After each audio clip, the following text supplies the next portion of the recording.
Halo, Assalamualaikum warahmatullahi wabarakatuh. Ketemu lagi dengan saya, Datuk Pandan. Kali ini saya akan membahas tentang apa arti penting kontes buat perkembangan Batu Akik Pandan. Pertama-tama saya akan membahas tentang sejarah bagaimana kontes di Batu Akik Pandan. Kemudian saya akan membahas tentang kontes pandan yang dilakukan oleh komunitas Pandan Lovers. Apa arti penting kontes Batu Akik Pandan untuk perkembangan pandan itu sendiri.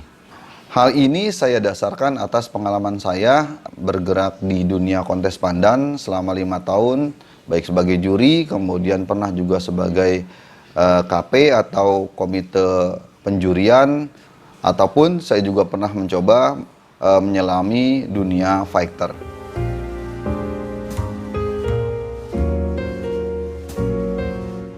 Sejarah perkembangan kontes di Batu Akik Pandan juga tidak terlepas dari boomingnya batu di tahun 2014. Ketika booming, kemudian dulu ada yang namanya IGS, Indonesian Gemstone, mengadakan kontes pertama kali di Ciracas pada tahun 2014.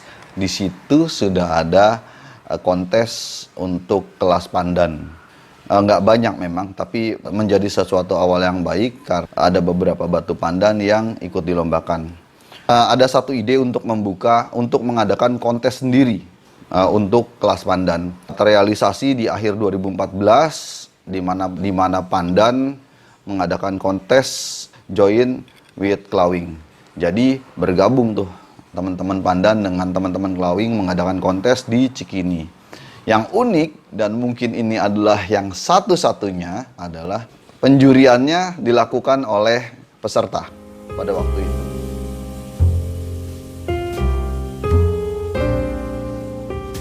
Dari segi pengelolaan kontes, saya melihat ada beberapa pembagian. Yang pertama, kontes yang pelaksanaannya diserahkan atau dikelola oleh Pandan Lovers. Yang lain adalah kontes yang pengelolaannya oleh tim-tim penyelenggara kontes lainnya. Untuk kontes yang dilakukan oleh Pandan Lovers biasanya memiliki ciri-ciri sebagai berikut. Yang pertama adalah biasanya kontes itu sekaligus dilakukan dengan milatnya satu komunitas. Jadi komunitas itu menggandeng Pandan Lovers sebagai pengelola kontes. Yang kedua adalah ketika kontes yang dilakukan oleh Pandan Lovers menggunakan SOP Pandan Lovers. SOP itu apa? SOP adalah standar operasional prosedur.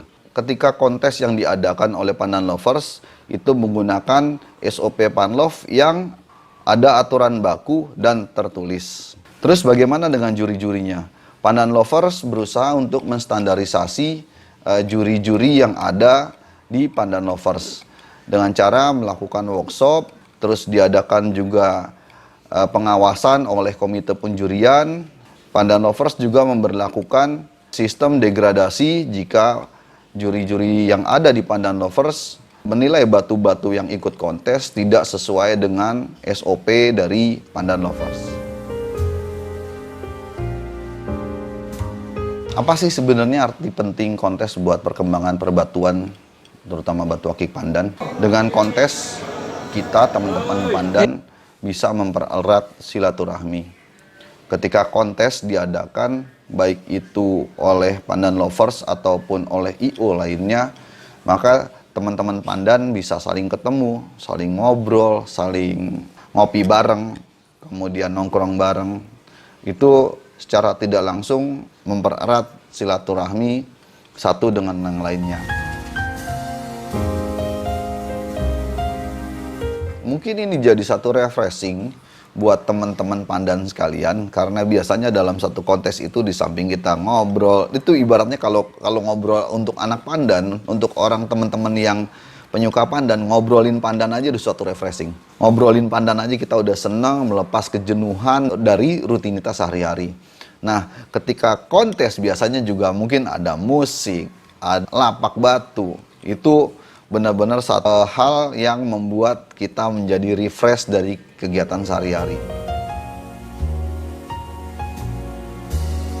Ketika kita bertemu bareng, nongkrong bareng, ngobrol bareng, kemudian buka pandan kita dan kita diskusin bareng, itu merupakan salah satu sarana edukasi secara tidak langsung untuk menambah wawasan kita, menambah ilmu kita tentang batu akik pandan. Kita dengerin teman-teman kita ngobrol, kita dengerin bagaimana teman-teman kita berpendapat, itu kita tampung dan itu menjadi sesuatu hal yang bisa menjadi tambahan ilmu mengenai batu pandan untuk kita. Cara lainnya adalah mungkin kalau kita kurang paham di sana, di kontes pandan itu ada banyak teman-teman yang paham. Salah satunya juri. Nah, itu bisa kita tanyain tuh sama juri-juri pandan. Bagaimana pandan yang baik, bagaimana kriteria batu akik pandan yang baik untuk pandan nanas, pandan kapas, pandan oli, lawas, bebas lawas, semu dan lainnya. Atau juga kepada teman-teman panitia, biasanya mereka juga paham karena mereka mensortir batu-batu akik pandan yang akan kontes. Adanya kontes, maka ini salah satu jalan untuk melestarikan batu akik pandan. Fenomena yang saya lihat adalah ketika kontes jarang dilakukan oleh komunitas pandan atau komunitas batu lainnya sekalipun, maka peminatan teman-teman baik pecinta pandannya ataupun orang-orang umum terhadap batu akik pandan biasanya agak turun tuh.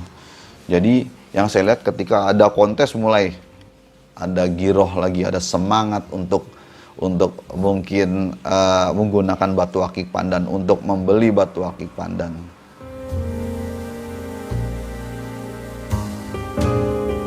Hal terakhir dan mungkin hal ini adalah hal yang terpenting, ketika terjadi kontes batu akik pandan maka perputaran ekonomi di batu pun semakin kuat atau semakin kencang. Contoh misal, secara langsung di acara kontes batu akik pandan bisa teman-teman jumpai pameran atau lapak-lapak batu akik pandan. Dengan begitu aja terjadi proses jual beli, teman-teman yang pengen beli pandan ngelihat di situ pandannya lumayan bagus, ketika di lapak-lapak itu terjadi proses jual beli, maka roda ekonomi berjalan. Efek lain ekonomi ketika terjadi kontes adalah untuk batu-batu yang pemenang atau batu-batu yang menjadi juara 1, 2, atau 3 di satu event kontes biasanya harganya naik. Nah, ketika harganya naik, di situ prinsip ekonomi juga berjalan. Teman-teman yang mungkin beli batunya katakanlah harganya A seperti itu, dengan juara kontes jadi A plus 2 juta, A plus 1 juta seperti itu. Jadi ada kenaikan harga ketika batu itu menjadi juara kontes. Ada nilai ekonomi yang bisa didapat ketika batu itu juara kontes.